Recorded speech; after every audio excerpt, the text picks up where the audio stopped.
Uh, Good morning, everyone. My name is Erika Braga. I'm a coordinator of the India Center of Studies, and our center promotes significant interdisciplinary events and initiatives that address current issues related to India, as well as other Indic countries, such as those in South Asia and the Middle East.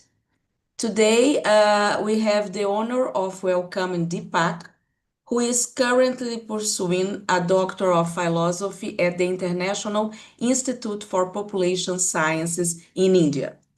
He works on a critical and often under-recognized issue in maternal health, obstetric violence in rural areas in India. Are women who experience obstetric violence during facility-based childbirth at greater risk of postpartum depression? In this conference, Deepak will explore the connections between obstetric violence and postpartum depression, focusing on how structural and social demographic factors influence maternal outcomes in underserved settings. Uh, Thanks, Deepak, for your talk and for taking the time to share your experience with us. And I'd like to explain that questions can be submitted through the chat and will be addressed at the end of the presentation. And Deepak, the floor is yours. Thank you so Thank you, much. Joe. Thank you, Dr. Harika. Thank you so much. Okay. So first of all, good morning to everyone. I hope you are doing well. Okay. So I'm going to start my screen with you.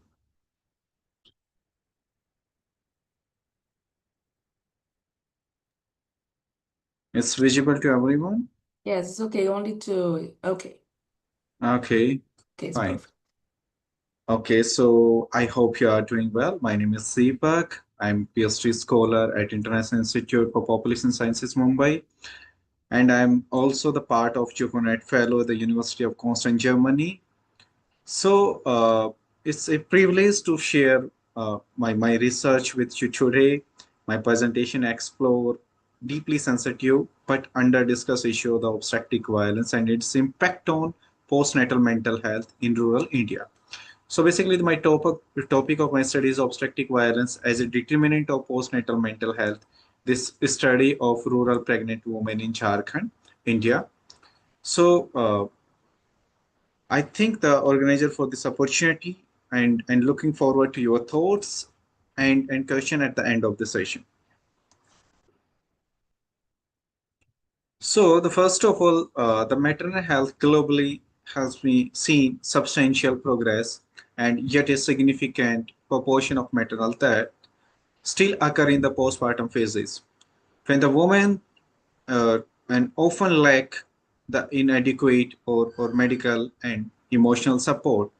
So the behind this maternal death, there are the various regions related to the postpartum phase, the woman experience, and through the which there are various trauma and other issues, and the other form of the problems by which they most of the maternal deaths is happening during the postpartum phases.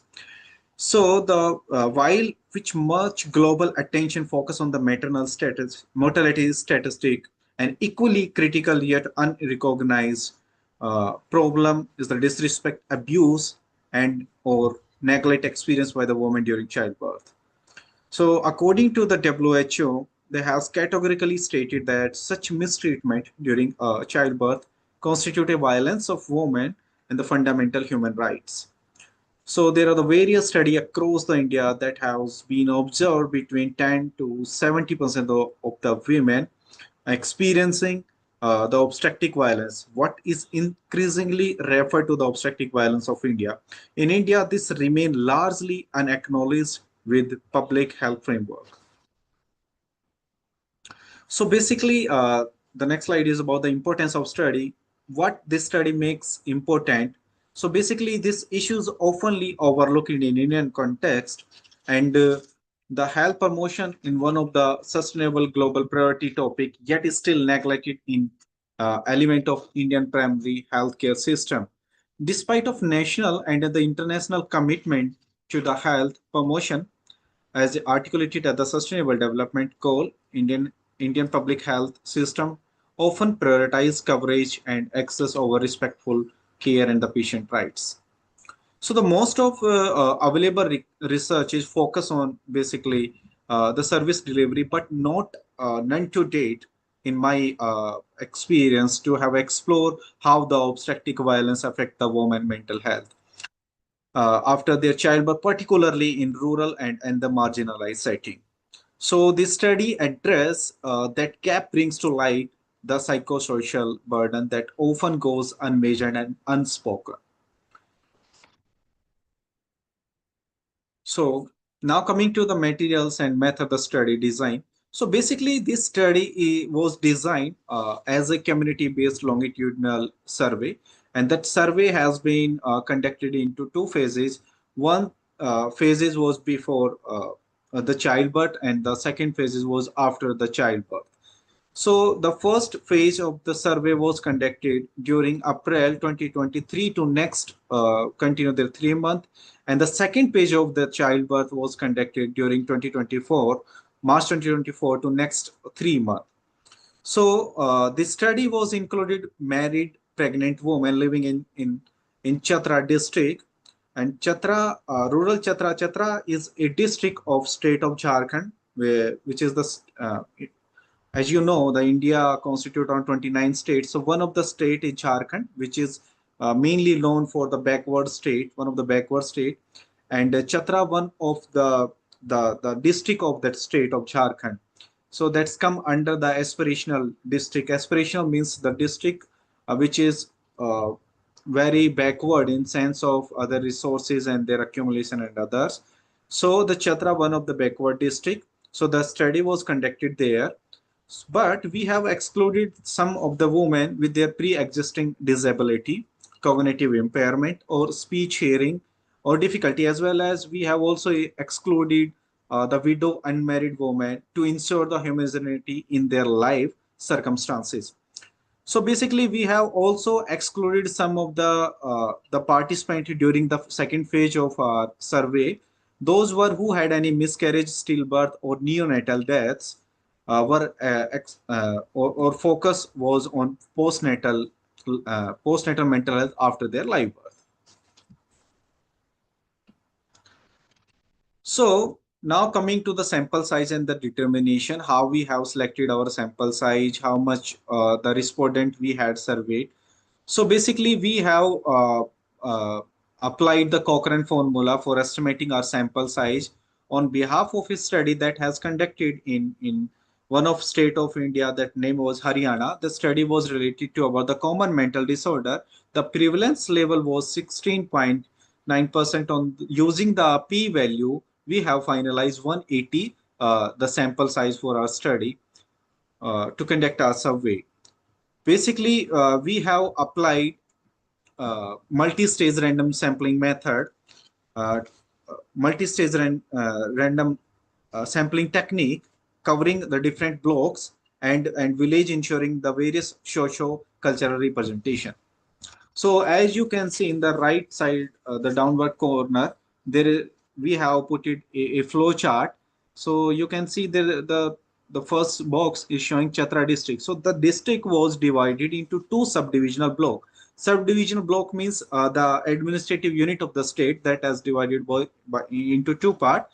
One was Chatra subdivision, and the another one is Simaria subdivision. So that subdivision that was divided into itself a block like Chatra block and the Simaria block, and the followed by on the basis of the multi-stage random sampling, then followed by we have selected 8 gram panchayat. Gram panchayat means it's a type of administrative unit which would be a group of villages in the Indian context or Indian society. They club 5 to 10 villages and called one gram panchayat. So we have selected 8 gram panchayat for each block.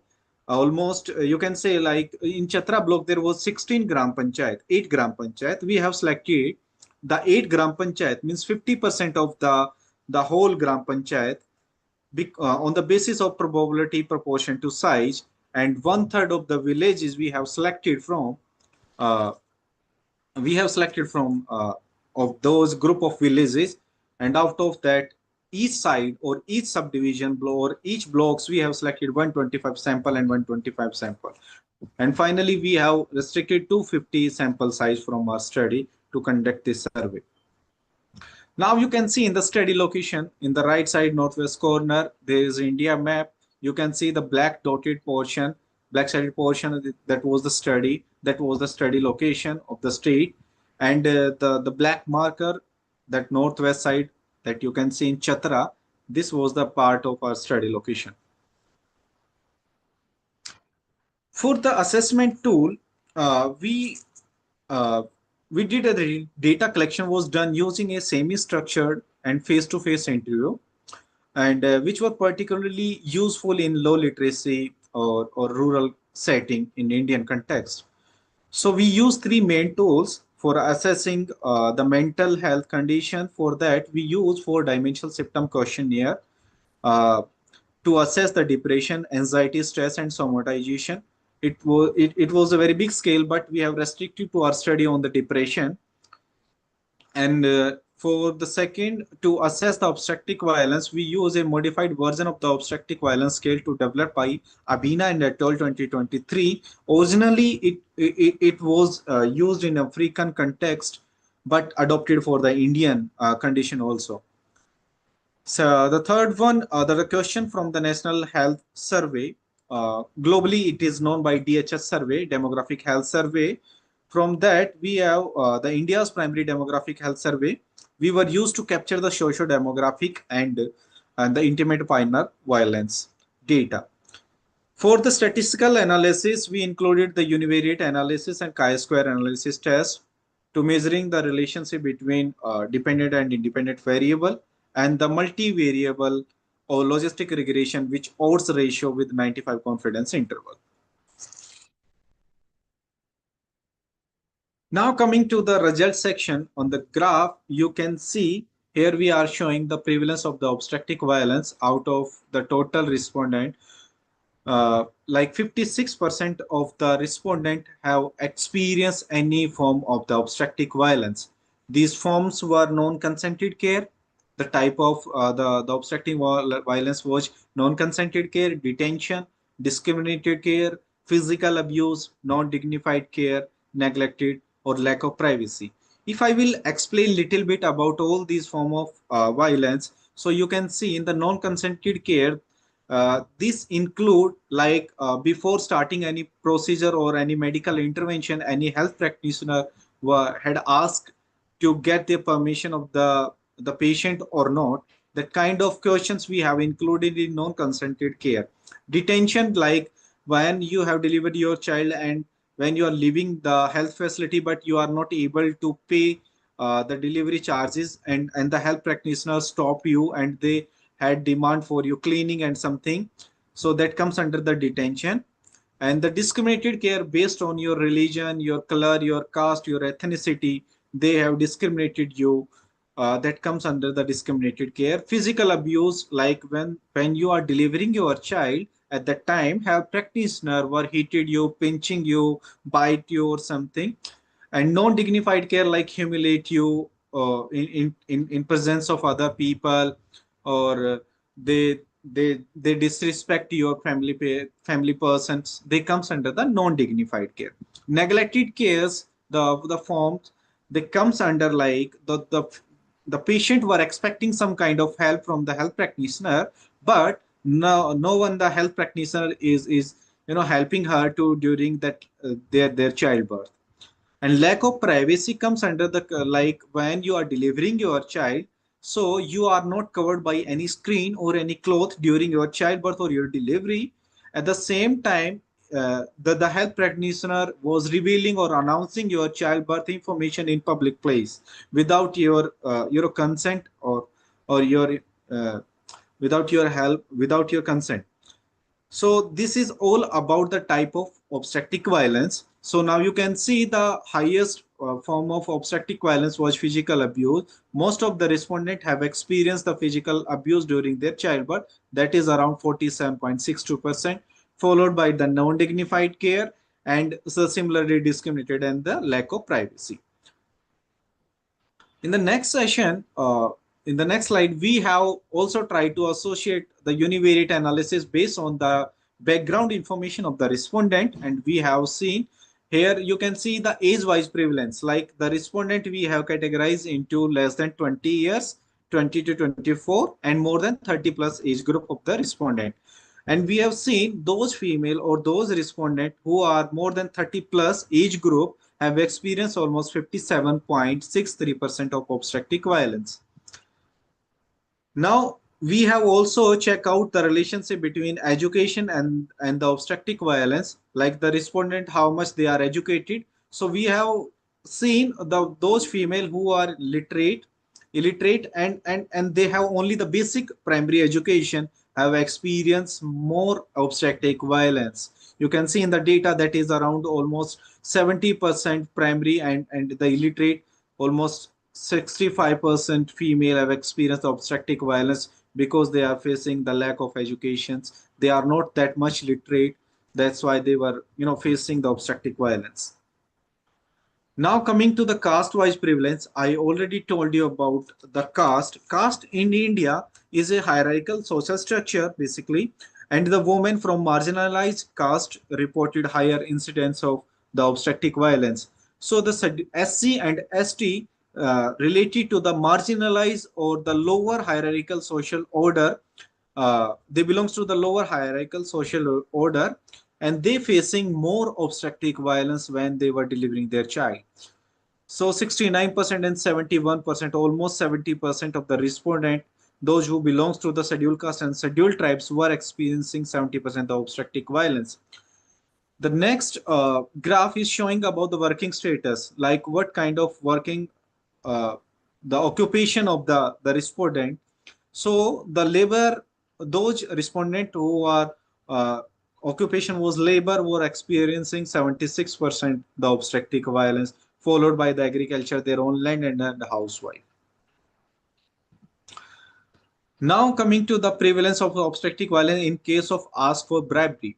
Bribery means when the health practitioner or health facility member have demand you any kind of unintentional demand of money when you are delivering your child. They were asking for any unintentional pay for money. So those female who have experienced that kind of uh, the scenario or the things, they have experienced almost 62% the obstetric violence. So now coming to the case of delivery, type of delivery. So those female who have delivering their child like their delivery normal delivery, they were experiencing 64.94% of the obstetric violence as compared to the C-section birth. Now coming to the birth complication. So those female during their childbirth experiencing any kind of birth complication, it might be delayed placentia, it might be excessive bleeding, it might be a longer the labor pain. So any kind of complication when she is reached to the health facility and suffering that kind of health birth complications. So those female who were suffering any birth complication during their childbirth experience 68.7%, 75% obstetric violence. In case of birth order, like the female who have 3 plus birth order, means like the female have already, she is carrying already 3 child, but now she is delivering their 4th child, she is experiencing 65% obstetric violence, means higher birth order, experiencing the female higher the obstetric violence. Now coming to the postnatal depression and the obstetric violence. So the female, the red bar is showing the higher level of the or higher level is showing the higher prevalence of the postnatal depression. So in case of the obstetric violence, those female who have experienced any kind of obstetric violence, she is also suffering from 55% postnatal depression, their postpartum phase. So mostly the contributing in the postpartum depression, the postpartum depression, the major obstetric violence form was neglected. Neglected means they have, when she was reached there at the health facility, but nobody, none of the health practitioner have care about when she was reached there. They have denied to care her. So those kind of experience have put more imprints on the female postpartum mental health and forcing to them to the postnatal depression situation. So you can see in the graph, followed by the lack of privacy and the discriminated care and the physical abuse equally contributed to the postnatal depression situation. Now we have in this table, I know it's a very big table, it's very hard to understand you, but I have kept it some of the red circle with a very important major significant result of our the study. So in this table, we are trying to show the obstetric violence and their associated factor. So in this, we have keep it six different model. In the first model, we have keep constant some of the demographic information such as maternal age and the respondent education, mass media exposure, general category in terms of the social hierarchical order like SC/ST and other backward class, and the family type. Family type in sense like extended family or nuclear family. Extended means like they were separated from their family. The partner and the respondent were living together, but they are not staying with their family. And nuclear family like they staying together. And another variable now you can see in the left side corner, gravida, like multigravida, primary gravida means like those who have already 2 to 3 child, and prime gravida means like first time pregnant. Ask for bribery like unintentional demand for money. Birth attendant like who had attended the respondent delivery, either it was a doctor or either they were any staff nurse or midwife or other asa worker. Other asa worker is a staff nurse in Indian health system or in hospital settings. Another one, the place of delivery, like where she has delivered her child, in the government health facility or in the private health facility. Another, the type of delivery, whether the delivery was normal or the delivery was C-section. So the in this table we're trying to show the odd ratio. In the odd ratio, now you can see those female who belongs to scheduled caste and scheduled tribe almost 2.9 higher odds of the experiencing the obstetric violence. Similarly, you can see the eight higher odds in case of birth attendant, like the delivery was attended by, if the delivery was attended by the ASA worker, nurse or midwife, they've experienced almost 8 higher odds. Similarly, you can see the place of delivery. So in case of place delivery, those delivery who is being conducted at the government health facility or government health consideration, they will have experienced 9.3 higher odds of experiencing the obstetric violence. Similarly, in case of type of delivery, so those who have delivered their normal birth experiencing the 10 higher odds of experiencing the obstetric violence. Now coming to the multi-logistic regression model regarding the postnatal depression, the similar pattern we have also followed in case of this table. So we have keep constant and the in one model like the basic demographic information of the respondent such as maternal age, education, mass media, journal category, as I have told you, the social hierarchical order, so schedule caste, schedule tribe, and other backward, and the family type, whether the respondent was staying with their family or not. Antenatal depression, like in the antenatal phase, whether she is suffering from antenatal depression or not, we have also keep it in the loop.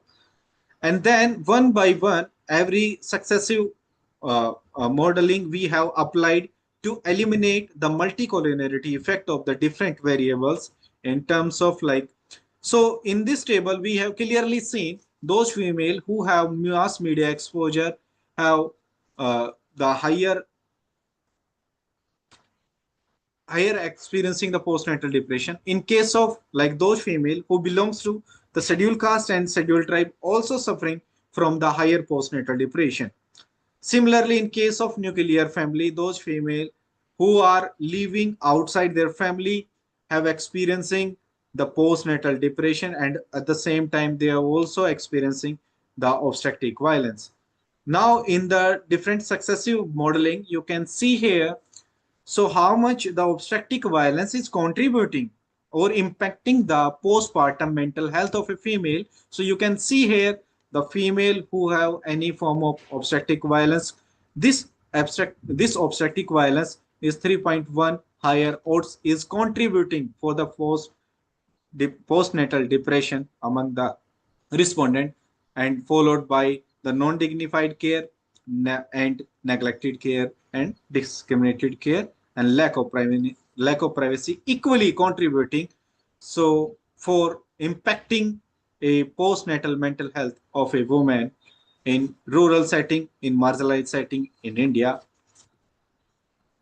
So basically, now coming to the discussion section, so you can see uh, this study aims to investigate the major prevalence of obstetric violence among the pregnant women and how the various the factor, it could be socio-demographic or other postnatal depression and factors that can contributing the obstetric violence, and how this obstetric violence was associated with the postnatal depression.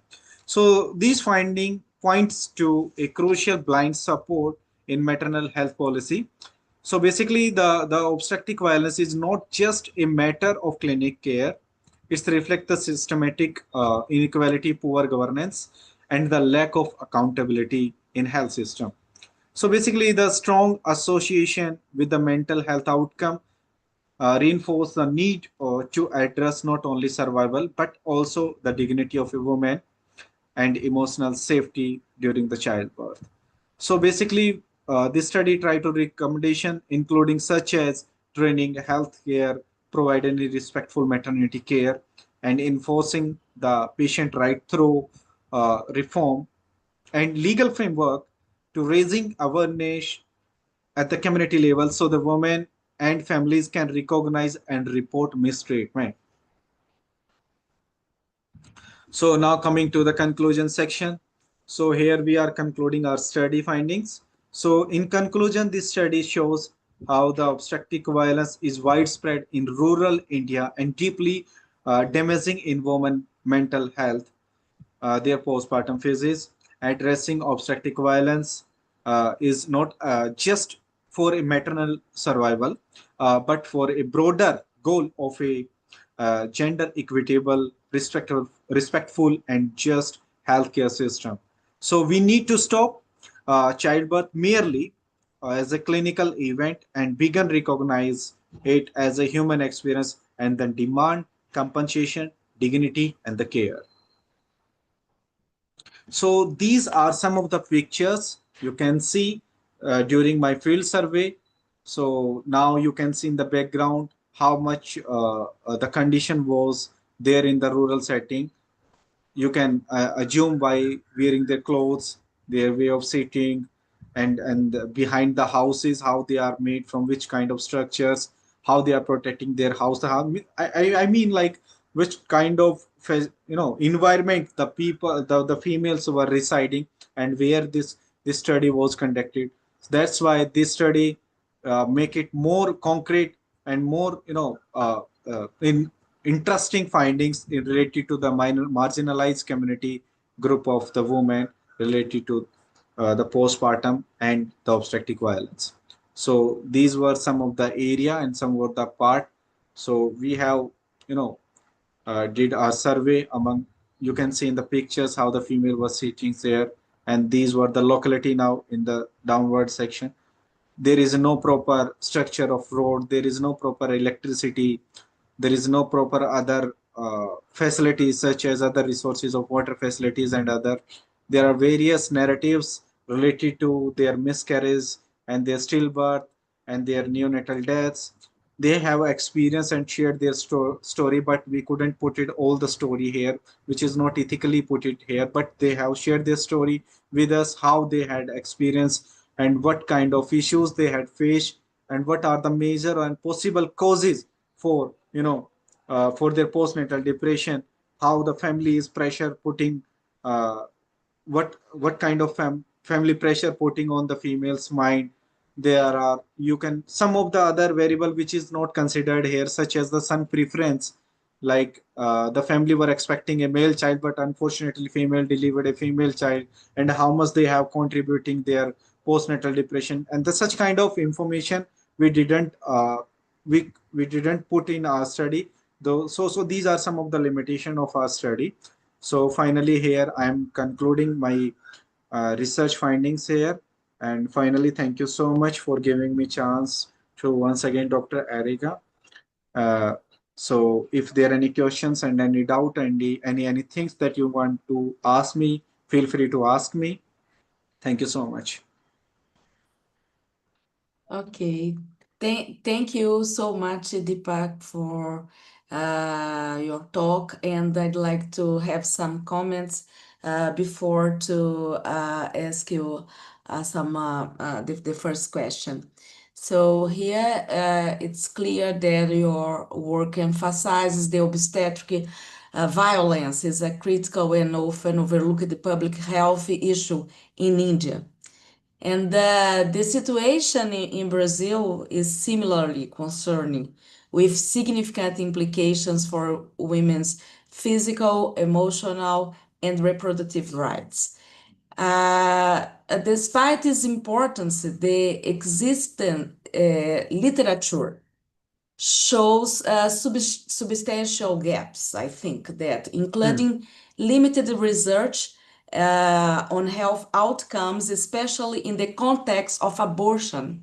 Because I understand that you exclude women that experience some abortion in your study, but it's important to, in my opinion, I don't know if I'm correct or not, but I think that is important to include this situation to understand the obstetric violence, mainly in the condition of abortion, is a very important problem here in Brazil.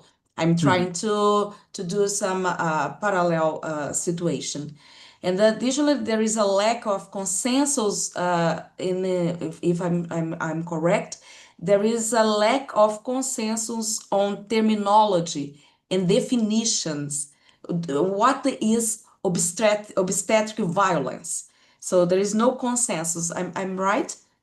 Yeah, Okay. yeah, And yeah. in your discussion, I think that is very clear that underscores the importance of conducting robust and representative epidemiological studies to Hmm. inform evidence-based policies and improve maternal Yeah, healthcare practices. And yeah. so you will receive one question Hmm. from Amanda Hmm. Kanashir, and she asked, how is the healthcare in India? It's a very complex question. And does India have a public health care? And how is its work? I understand that is a very complex question for you, but if you can explain No, no this, problem. Could you please repeat again? Yeah. how is the healthcare in India? Hmm. And does India have a public health care? Of course, there is, but how is it works? Okay. So basically, if you will see the healthcare system of India, so the healthcare system was basically divided as everywhere you can see into two parts, either public health facility or the private health facility. So private health facility is their private ownership, and they can charge you as the that much they want to you. But in case of public health facility, so the almost 60% the population still residing in rural area. Out of them, there are, in case of India, I'm talking about in India. So out of them, most of the villages which are remotely located. If you will, sometimes they can't reach to the health facility, they deliver their child in between the way of the health facility and uh, the respondent house. So what happens with that? So basically there are lots of pressure on the public health facilities in terms of lack of poor infrastructure, lack of staff, lack of other resources. So only two to three staffs or three persons are working in one district hospital. Suppose that in huge quantity of in huge quantity or in huge number of the patient were reached in the time of night. Suppose they are already frustrated because they have lack of labor force, lack of other other resources, and even in that circumstance they can't handle that kind of situation. So they frustrated and they forced to do that kind of obstetric violence. And the female itself, they thought it is a very common thing because they can do with us, like, a general perception made by the patients itself, it would be happen with us. We can't do anything. This is the practitioner right they can do with us. If we will not, if they will not do with us, like if they will not scold on us, if they will not beat us, so that might be I can't deliver my child. That kind of narratives itself the patient have shared with us.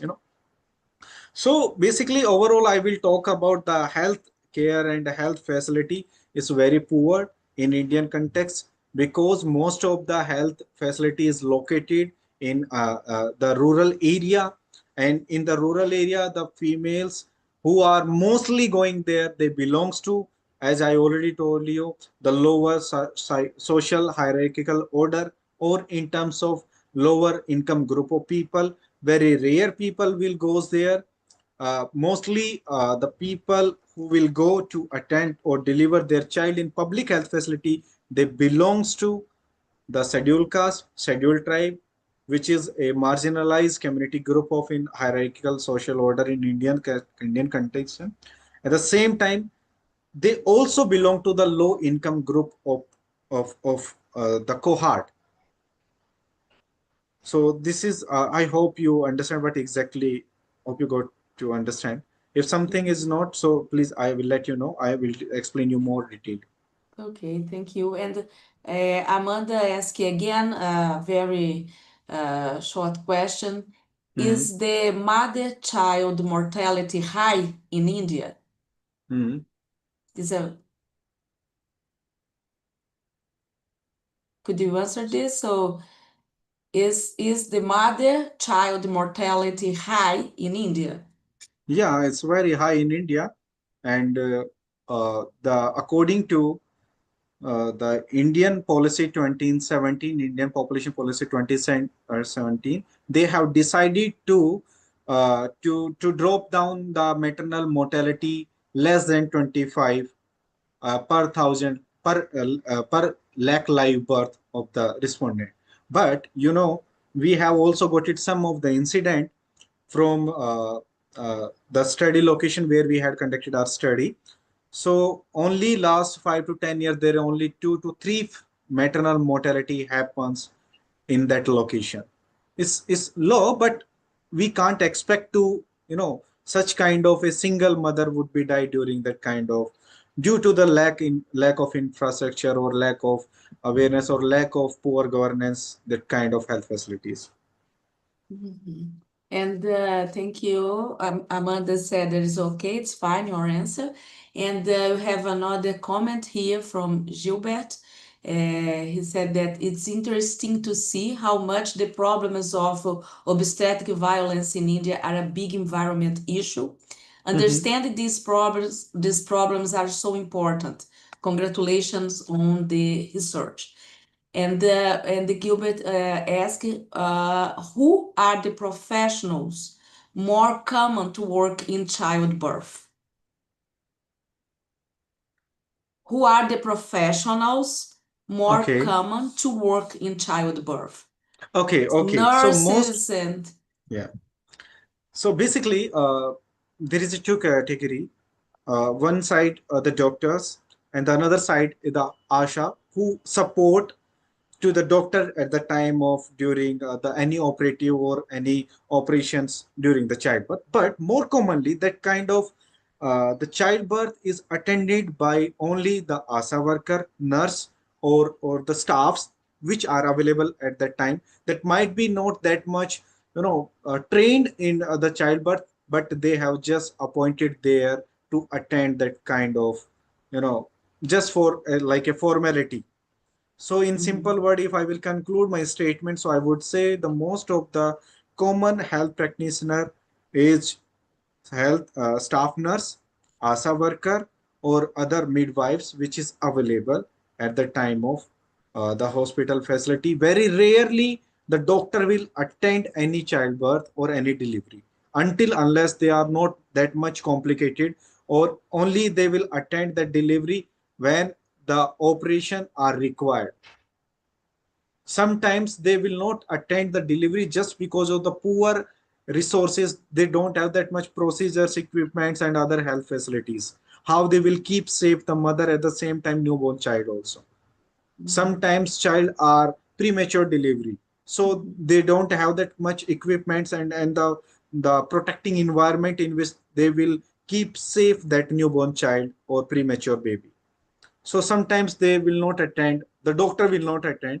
And the different side, if you will see, the most of the private health facility delivery are conducted by the doctor itself, because in Indian context you will see most of the delivery which is conducted at the private hospital are merely the C-section delivery. In case of natural birth, hardly the respondent will go for or the private hospital facility until unless they are not that much high income group of people. If I had resources, so definitely I will keep safe my child and my wife or my uh, sisters, you can say, because I don't want to take any risk. But if suppose I don't have any resources, I did not keep save some money to deliver my child, so definitely I have to go only the public health facility, which is so much backward and poor, lack of poor infrastructure and other assistance. Mhm. Okay. And Deepak, I have a question for you. Yeah, yeah. Uh, because I don't know if I understand well, but you said that the cast Hmm. categories is important. Hmm. There is a clear association with obstetric violence. But Hmm. you said that in your models, you didn't find any correlation between social demographic and the obstetric violence. How can you separate this? Because I think that is caste and social demographic are correlated. It's absolutely related or not? Okay. So basically, the caste community group, you will see the different kind of the same characteristics following with the social hierarchical order of the female. Suppose that if a female belongs to the scheduled caste category, so you will see the same kind of pattern in terms of education. So the female who belongs to the scheduled caste, they have also low level status of education. You will see the same female, same scheduled caste female, mostly engaged in laboral worker.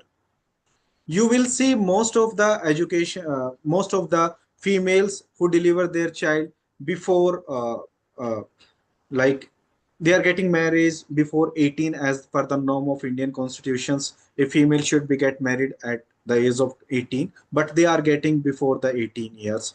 So that kind of issues, a similar issue you will see, because these are the only a certain group which is exploited so throughout the years, so many years, hundreds of years behind the history, and still they are marginalized. Still they are discriminated by the higher caste group of higher income group of people, higher status of the societal people. Beyond the study, if I will explain some of the narrative, it's not related to our study, but last there is a state in India is UP. You might be heard about Uttar Pradesh. So Uttar Pradesh state in last 5 years, if you will see, most of the rape cases has happened only with the females or the girls who belong to the scheduled caste or scheduled tribes, and the rapists were only belongs to the higher caste. Sometimes they can't get justice from the the, the, co- the government and other, because the people who are sitting at the higher level, they itself belongs to the higher caste. That's why this caste itself play a very major important role in terms of obstetric violence, in terms of postnatal depression, because these are the only group who are suffering, or who are facing the discrimination throughout the year. They are only the facing lack of other resources, lack of inequality. The inequality you will see, the major higher income group inequality you will see here. So that's why this is our a more much vulnerable group of the females. Okay. Okay. Let me see if you have other question in the chat, because I have another question for you. Mhm. And considering the profound and the lasting consequences of obstetric violence, as you Mhm. pointed here, Mhm. uh, what strategies do you consider most effective and feasible for training healthcare professionals, Mhm. improving the monitoring and reporting of such violence?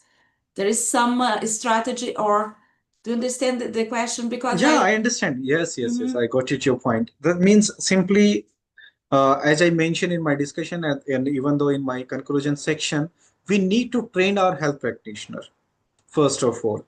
They also have to take care about the human rights and the patient's right.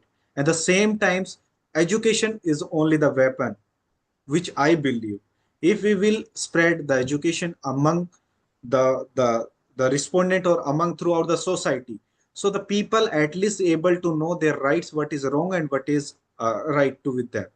Understand? So at least they can raise their voice against that kind of discrimination and that kind of violence, not only related to the obstetric violence, even they can stand for their right wherever they will go to outside the society, or wherever they are facing throughout the in other sense of the violence or the discrimination.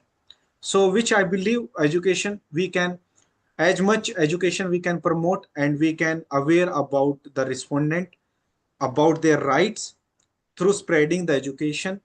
I think it could be a good way, and it can be a revolution in the phase of eliminating and eradicating this issue of obstetric violence, which is is dehumanizing in sense of the female's right during their Mhm. childbirth. Yeah. Yeah. And here in Brazil, you have some official channels Mhm. for reporting obstetric Mhm. violence here. Yes, There yes. is some initiative like this in India. No, there in India there is no any kind of platform or any stages where you can report your obstetric violence. But yes, some situation.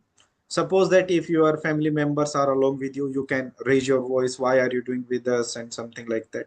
But there is a no any such platform where you can report your issues and you can register your complaint regarding to the misbehaving of the health practitioners to with you. Till in India, there is no such a platform, which I believe. But of course, you can personally talk to with the principal medical officer who is appointed at the district level.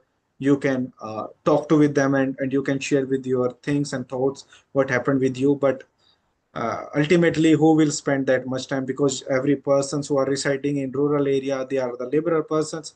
So ultimately, why they will get holiday from their work? Ultimately, they will lose their 1 day salary or something. Yeah. So that's why it's underreported or Yes. unrecognized case. Yeah.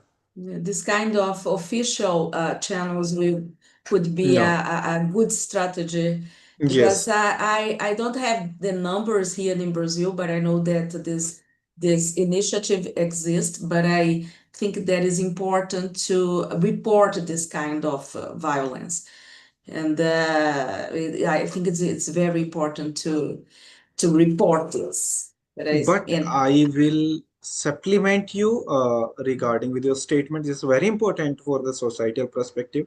But ultimately, again, I would recognize that point. is about the education. You Yeah. suppose that illiterate person, how they will report their information there? They don't know the procedure how to report. Even they Mhm. don't know how to operate a smartphone. Mhm. So ultimately, if you will, okay, fine. If the government will facilitate that kind of platform, you can, report your things. But how they will report? Even they don't know about. They are not aware about their rights. Even they don't know which procedure they need to register their complaint and how much charges and how much they can, report their things over there. For that, they need technology, they need electricity, they need Yeah. resources. But the people don't have that kind of environment. As I saw in your picture, you will see there is no proper electricity. Almost Mhm. 12 hours. I have such of narratives. So there is a one village which is located upland area in that in that area in my study location. So during the July and August month, if any female who is delivering their child, they need to cross because it's upland area, and during the raining season, the water flowing throughout surrounded Mhm. there the village, and it's just like island, and the people will keep that female over their heads on like a bed, and they will cross that river, and then they will put her to in that ambulance or the vehicle or the transport health transport vehicle, and then they she will reach to there. And one female shared with us the same thing has happened with her, but like when she reached to the vehicle, health transport vehicle, she delivered that child in that same transport vehicle. That kind Mhm. of things is happening. Yeah. Yeah. So I ultimately, understand. the education and the resources which is evenly distributed and optimally utilizes the resources by the distributed by the government and the other the the diplomats, and they can be help to eliminate or they can point out and they can screening that kind of issues, which I believe. Yeah. Yeah, I Yeah. understand. It's a very complicated situation, no? Yes. More complex than we can imagine. Yes. Yes. Yeah. Yeah. Amanda has another question here. Mhm. What are the major causes of mother-child deaths in India? The major causes of Major causes for what? for mother-child deaths. Okay, like maternal mortality. Yes. Okay, so basically, most of the time, the major deaths is happen in India because of to delayed or not to reach at the time when she really required intervention or she really required any health facility. So ultimately, delaying to reach the health facility a major cause for this maternal death in Indian setting, and another thing, lack of awareness, another issue, because sometimes they don't know what they should eat during their pregnancy and how to protect their child. And even though if I will share some of the very interesting narratives with you, so you will Mhm. see, like in our respondent, we have seen most of the respondent not shared or not reveal their pregnancy information during their first trimester. Mhm. They are not sharing with us, Yeah. and even though not with us, they are not sharing with anyone else their first Mhm. till that first trimester their pregnancy information, whether the female is pregnant or not, because there is a kind of rumors, you can say, or you can say like that kind of taboos are spreading across the society. They think like that if we will share about child information or our pregnancy information with someone else, so they might be do the same kind of black magic with on us, and ultimately our child get be aborted. Yeah. So that Okay. kind of issues, Yeah. Yeah. yeah. That's why the females are not getting proper their first trimester the immunization, because they are missing their immunization first trimester, even their second trimester, that ultimately cause for another kind of diseases which might be complicated during their childbirth. Mhm. Yeah. So ultimately, there's other socials and other issues are associated, which ultimately somewhere direct or not, somewhere indirectly affecting the final outcome of the childbirth. Yeah. So, okay. And I think there is no more questions in the chat, but I'd like to have a last question for you or a comment. Yeah. But because in Brazil, the great majority of around 95% of Hmm. births take place in healthcare institutions. Private or governmental Hmm. institutions. Hmm. What percentage of births occur in healthcare facilities in India? Do many births still happen at home, assisted by traditional birth attendants? Okay, could you please just repeat again? Because I'd like to know about the percentage of births that take place in healthcare facilities Hmm. and in comparison of births that happen at home, assisted by traditional birth Hmm. attendants. Like I don't know if it's the Understand. exact Yeah. name of Yeah. Yeah. this woman that Who? Yeah. Okay. So basically, first of your question that you had asked me about the institutional percentage of birth in India. So according to the National Family Health Survey 1921, according to that, 86% of the institutional delivery has attending. Okay. So rest of 88%. So if you will see the almost 11% the delivery is conducted still at home. Mhm. So Could you repeat, please, the percentage of uh, 88%, uh, 88.6% of the institutional birth, according to the mhm, National Family Health Survey latest round uh, of the Indian Demographic Health Survey, which suggests almost 88.6% of the institutional birth in India. 11% almost you can see the still are delivering at home. So mhm, those person who are attending delivering at home in they are usually known in Indian local language is dai. So dai basically attending uh, the home deliveries usually, but the percentage is still is very low nowadays because mhm, the various government initiative has been raised by the India, such as Janni Suraksha Yojana, Sisu Suraksha Yojana, and Matrata Vandana Yojana. These are the some of the incentive which is initiated by the Indian government, who are getting benefit to uh, the pregnant woman, like before their delivery they will avail almost 2000 rupees every trimester, and at the time of delivery they will receive 5000 uh, rupees, Indian rupees incentive from the government. So for getting that kind of incentives, the females mostly register them into institutional birth or institutional delivery, because if they will deliver their child at home, so they might be lose to get that benefit of that scheme. yeah, yeah, I understand. Yeah. So. Yeah. Okay. Let me check if there's no more questions here in the chat. And so, Deepak, I'd like to thank you again. And I think that your kind of study is essential to serve as a base for policies of intervention. And Yeah. I know that this kind of epidemiological studies are is very rare in India and but even in Brazil.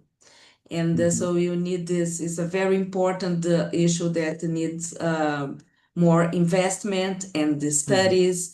And I hope that soon you can have some better strategies to treat these issues. And I'd Yeah. like to thank you again and thank for the audience. And I hope you have some opportunity to receive you personally at UFMG. Okay? Yeah, if I will get opportunity to meet you in personally, definitely I will. So please let me share anytime if you get any opportunity to to reach you there or any chance to work with you and your group, please Uh-huh. let me share the opportunity. Still, I'm looking forward to that kind of opportunity, as you know. Okay. So hopefully, I will also work under your supervision if I will get chance. Okay. So yeah, Yes. well, Always is good to learn more about India, mainly yeah, with people working there. So it's a very interesting. Thank you so yes, yes. much Thank you for so much. for your time and for sharing us your experience. Okay, Yes, and yeah, so I'd like to ask for the audience as well. Okay, and so bye bye. okay. Thank you so much. Bye. Take Okay, care. Yeah. okay, take care. Thank you so much.